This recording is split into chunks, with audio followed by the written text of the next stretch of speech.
A few days ago, I was speaking to a mate of mine, talking about various bits and pieces, what happened, 2012, and what we're hoping for 2013. And he was talking about,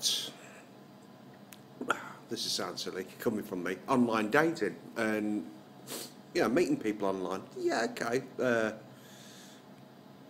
I've seen things like that go on, which some people do, some people don't, I suppose. But it was on about it. It'd been chatting for quite a long time with this one girl, and the idea was is that she was supposedly going to be making her way over to the. You can see where this is going. Over to the UK for this year. Well, specifically, she should have been here on January the 2nd. Of 2013, basically yesterday. And he said to me, he said, well, he got quite chatty, and her intention was she wanted to come over here for about 5 or 6 weeks to have a bit of a, explore, have some fun, get the lay of the land, things like that. And he intention was she was going to go back home then for about another I think he said about 2 weeks, and then finally was going to actually come and stop in the UK permanently. Yeah, okay, I can understand that. And he was talking that apparently, from what I can gather,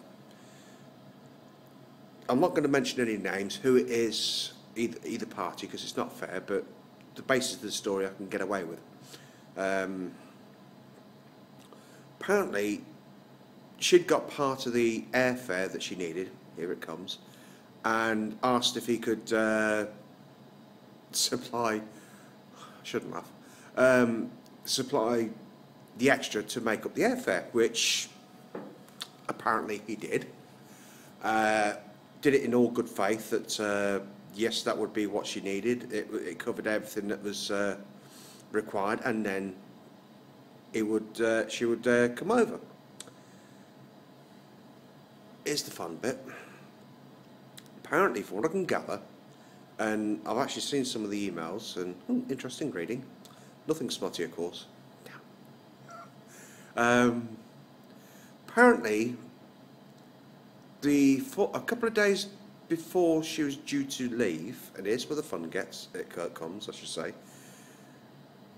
She sends him a pleading email stating that the agent that she deals with to get her ticket will not authorise the ticket being issued unless she can actually provide something called BTA, which is Basic Travel Allowance. Now, apparently, and I've checked up this, BTA is a scam. That's all it is. Yes, okay, you might need to provide funds to travel with to certain countries to prove that you can survive for an extended period of time without help. But if you're somebody like a holiday maker, what's the point? Because you've probably got traveller's checks, you probably paid in advance for what you need to do, and you probably may or may not want to have spending money. Depends what you're doing, of course. Not being somebody that's travelled abroad yet, I can't say that's yes or no to that statement, so whichever. But apparently she'd said that she needed this money. The agent was prepared to issue the ticket unless that she could provide this funds, and apparently the funds, from what she was saying, would be reimbursed as soon as she steps foot through the arrivals gate. Alarm bells started ringing when he told me, and I think, yeah, this don't ring true. It can't be right. So I said, look, I'll do some checking to find out if this is right or not, and he did the same thing himself, and we both come to the conclusion that in the majority of all cases where basic travel allowance is requested, it's a scam. Pure and simple, it's just a scam. Specifically when she asked for $1,500, my jaw hit the floor. Oh boy. So he sent messages back saying, look, it's a scam, you're being conned, don't do it. If you really intend to come, just go with an agent that will provide you with a ticket without this BTA BS behind it. And with that, New Year's Eve came and went, New Year's Day came and went. He parted, git. I was working.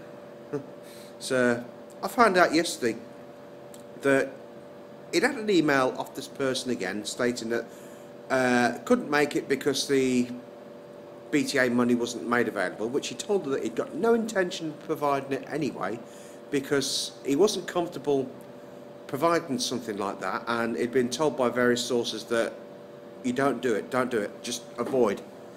And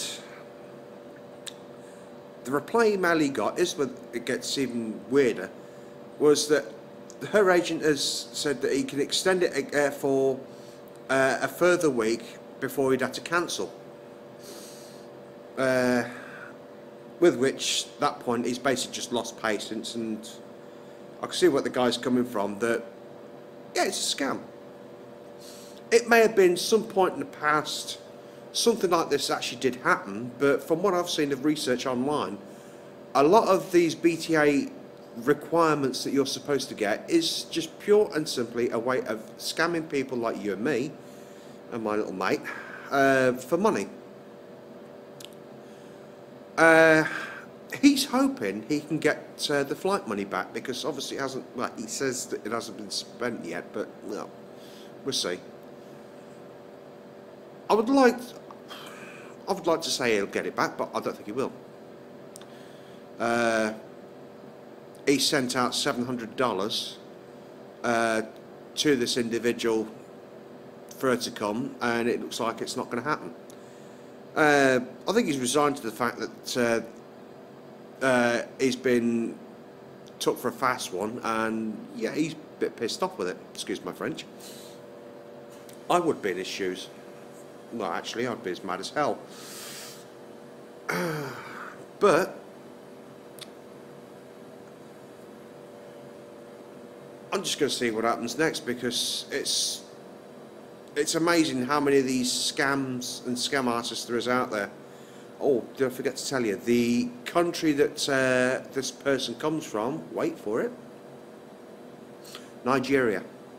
Now, before anybody in Nigeria starts screaming, shouting at me, oh, you can't say that about our country, not all Nigerians are scam artists. What surprised me, the biggest country for scam fraud worldwide is the United States. I'm just waiting for people to start screaming. No, it's true. The biggest country for fraud, scam fraud, is the United States. Second is Nigeria. Fact. That's not me just saying that, that's what I've actually researched. That is actual fact. So, 2013, mate of mine is $700 out of pocket. Be nice if he could get the money back, but, well, we'll see. I think he's got to the point now where he's cutting his losses. I don't blame him. The thing is, you can't really trust anything that you see online. As much as you would like to believe, yes, this person's going to do this, this person's going to do that, they're this or that, whatever. It's not always the case. I suppose there's many people out there that have had photographs off people from these online dating sites, say for instance, only to find out the person that they actually finally meet up looks nothing like the photograph. I haven't gone down that route yet. Hey, I ain't that mad. But fingers burnt, I suppose. I think he's learnt his lesson. He's a bit pissed off, excuse my French again. But who wouldn't be? He's a lot calmer than what I would be, I'd say that. But to all my viewers on here, I wish you all a happy new year. Watch your backs, watch your wallets, and if you believe in something, don't back down.